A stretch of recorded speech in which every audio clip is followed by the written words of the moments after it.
তামাম পৃথিবীর দিকে তাকালে আমরা সবাই দেখতে পাচ্ছি মানুষগুলো আবার যেন আস্তে আস্তে পশুর থেকেও নিকৃষ্ট হয়ে যাচ্ছে।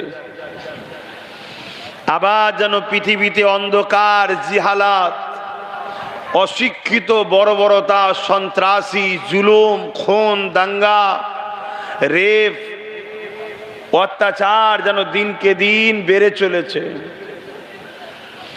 এইরকম একটা ভয়ানক পরিস্থিতির মধ্যে দিয়েও আল্লাহ শুকরিয়া আদায় করি, আমাদের ঘরে আল্লাহ কোরআন ও দিন ইসলামের একটা ভালো কাজ আল্লাহ আজকের দিনেও করিয়ে নিচ্ছেন আমাদের দ্বারাই। তাই বলি আলহামদুলিল্লাহ। আমরা আজকে অনেক মহান কাজ করতে বসেছি, অনেক মহান কাজ করতে বসেছি। কারো চাপে পড়ে নয়, কারো দাবায় পড়ে নয়, খুশি মনে আমরা এসেছি আল্লাহর দয়াতে। তাই নবী বলছেন, কোরআনের মাহফিলে, দিন ইসলামের আলোচনার মাহফিলে গিয়ে বসলে আল্লাহ তাদের উপরে রাজি খুশি হয়ে যায়। জোরে বলুন সুবহানাল্লাহ। আল্লাহ নবী আরো বলেন, যেখানে দিন ইসলাম কোরআনের মাহফিল হয় ওই জায়গায় কেউ যদি চুপ করে গিয়ে বসে, তাদের ছোট ছোট গুনাহগুলো আল্লাহ বসার দরুন মাফ করে দেন। জোরে বলুন সুবহানাল্লাহ। আল্লাহ নবী আরো বলছেন, কোন জায়গায় যদি দিন ইসলাম কোরআনের মাহফিল হয়, ওই মাহফিলে কেউ যদি 1 ঘন্টা দিন শোনার জন্য যায়, আল্লাহ তাকে 40 বছরের নফল ইবাদত করার নেকি দান করে থাকেন। জোরে বলুন সুবহানাল্লাহ। আরো খুশিয়ে বলা যাবে না সুবহানাল্লাহ?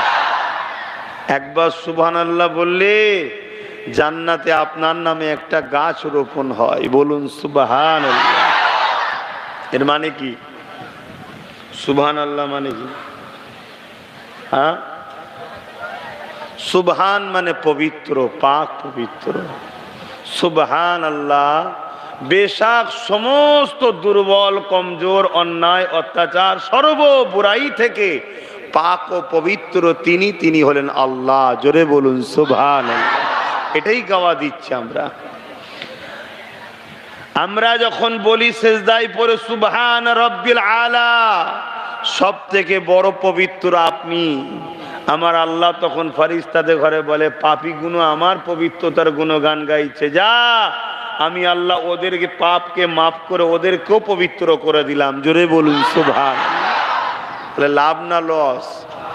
পেয়েছি যখন বাপ একটু বলিয়ে দিই।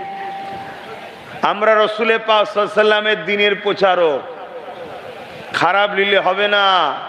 আমরা দুনিয়ার অন্য কোনো নেতাদের প্রচারক নয়, আমরা দোনো জাহানের সুলতানের প্রচারক। আমরা মানুষের দুনিয়া ও আখিরাতের কল্যাণের রাস্তা দেখাই, দুনিয়া ও আখিরাতের মানুষের ভালাইয়ের রাস্তা দেখাই।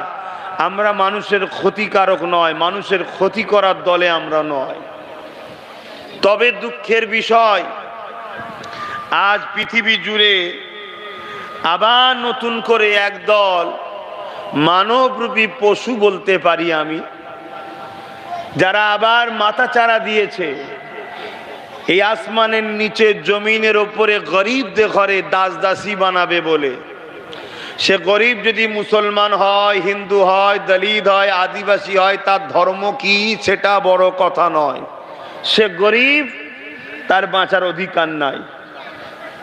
তার উপরে জুলুম করো, তাকে গীত দাস দাসী বানাও। গরিবের ঘরের যদি সুন্দরী বেটি থাকে, ও নিরাপদ নয়। গরিবের ওপরে জুলুম, অত্যাচার আবার নতুন করে একদল মানবরূপী পশুরা শুরু করেছে। আর এই মানবরূপী পশুদের মূল টার্গেট হলো ইসলাম। কেন?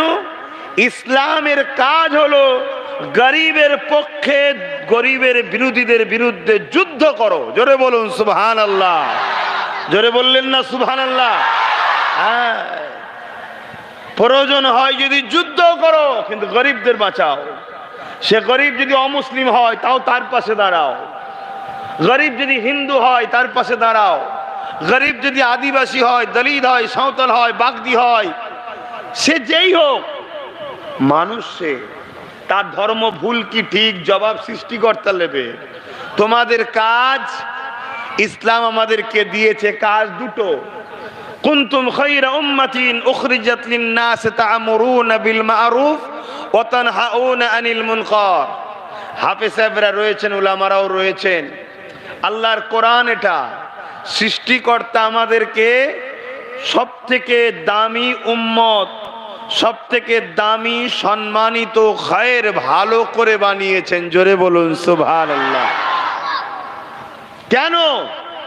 আমাদের দুটো কাজ আছে, তাই যদি কাজ দুটো করতে না পারি সে কিন্তু দামি নয়, সে দামি নয়। আর তার জন্য পুরস্কারও নাই। পুরস্কারটা কি? চির শান্তির জান্নাত, চির শান্তির জান্নাত। এবং দুনিয়ার জমিনে যতদিন থাকবে ইজ্জত সম্মান মর্যাদা পিছনেও করবে সামনেও করবে।